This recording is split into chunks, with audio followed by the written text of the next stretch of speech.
আসসালামু আলাইকুম ওয়া রাহমাতুল্লাহ। সম্মানিত প্রিয় দর্শক, যে যেখান থেকে দেখছেন সকলকে শুভেচ্ছা জানিয়ে শুরু করছি আজকের ভিডিও। সম্মানিত দর্শক, আমি সকলকে অনুরোধ করব যে ভিডিওটি পুরোপুরি দেখবেন, শুনবেন ইনশাআল্লাহ, যাতে করে আমাদের ঈমান এবং আমল সহি হয়ে যায়। সম্মানিত দর্শক, কোরআনুল কারীমের মধ্যে এমন দুটি আয়াত আছে যে এই আয়াত দুটি জান্নাতের ভান্ডার থেকে এসেছে। আরশে আজিমের নিচে যে ভান্ডার, সে ভান্ডার থেকে এসেছে। সুবহানাল্লাহ। সম্মানিত প্রিয় দর্শক, আজকে সেই আয়াত দুটি আপনাদের সামনে আলোচনা করব। যদি ভিডিওটি পুরোপুরি শুনেন তাহলে ইনশাআল্লাহ ঈমান ও আমলের তারাক্কি হবে, উন্নতি হবে ইনশাআল্লাহ, এবং আমরা আমলের উপরে উঠতে পারবো এবং এই গুরুত্বপূর্ণ আয়াতের উপরে আমরা আমল করে জান্নাত হাসিল করতে পারবো দুনিয়া ও আখিরাতে ইনশাআল্লাহ। সম্মানিত প্রিয় দর্শক, এই জন্য অবশ্যই ভিডিওটি মনোযোগ সহকারে দেখেন, শুনেন। সম্মানিত প্রিয় দর্শক, আমরা জানি পবিত্র কোরআনুল কারীমের মধ্যে দুইটি আয়াত আছে, যে আয়াত দুটি নবী করিম সাল্লাল্লাহু আলাইহি সাল্লামকে দান করা হয়েছে।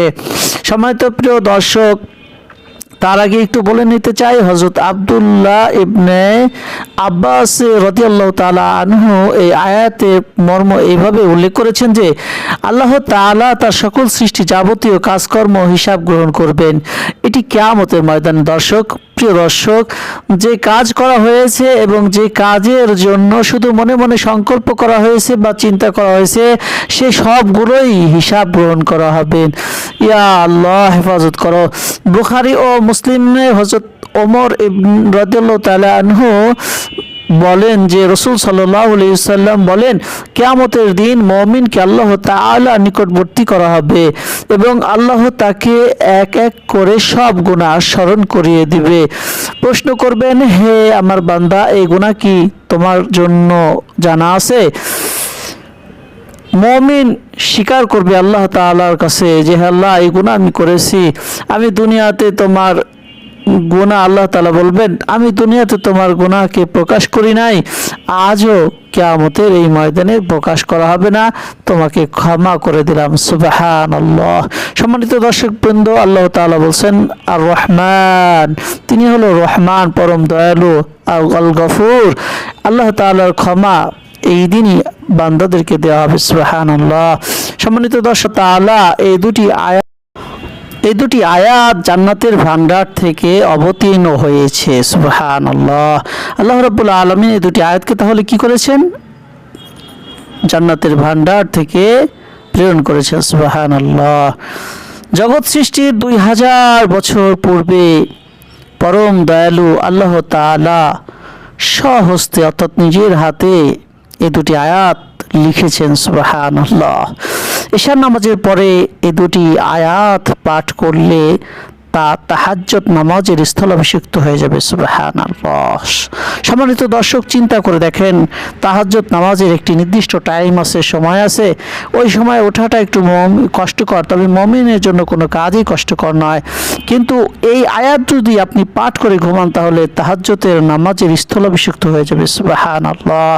সম্মানিত দর্শকবৃন্দ, নবীজি সাল্লাল্লাহু আলাইহি সাল্লাম বলেন, আল্লাহ তাআলা এই দুটি আয়াত দ্বারা সূরা বাকারা সমাপ্ত করেছেন আরশের নিম্ন স্থিত বিশেষ একটি জায়গা। আসুন তাহলে আমরা জেনে নেই এই দুটি আয়াত কোনটি। সম্মানিত প্রিয় দর্শক, সূরা বাকারার শেষের দুইটি আয়াত আমরা অনেকে জানি, অনেকে জানি না, তারপরেও আমি বলে দিচ্ছি। বিসমিল্লাহির রহমানির রহিম।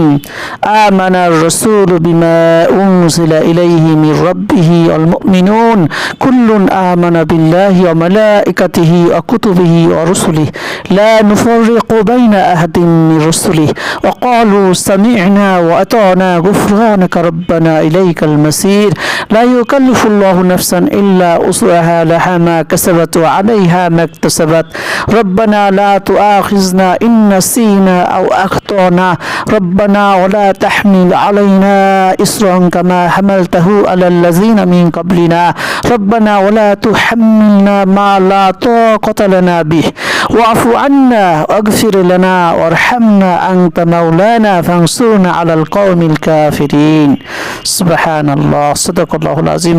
সম্মানিত প্রিয় দর্শক, এই আয়াত আমরা মুখস্থ করে নিব, না পারলেও কোরআন শরীফ দেখে দেখে আমরা সূরা বাকারার শেষের দুই অংশ প্রত্যেক দিন রাত্রে একবার করে এশার পরে আমরা ইনশাআল্লাহ আমল করব। তো আল্লাহ তাআলা আমাদের জন্য এই দুটি আয়াত আমাদের জন্য ওই রাত্রের জন্য যথেষ্ট হয়ে যাবে, সুবহানাল্লাহ।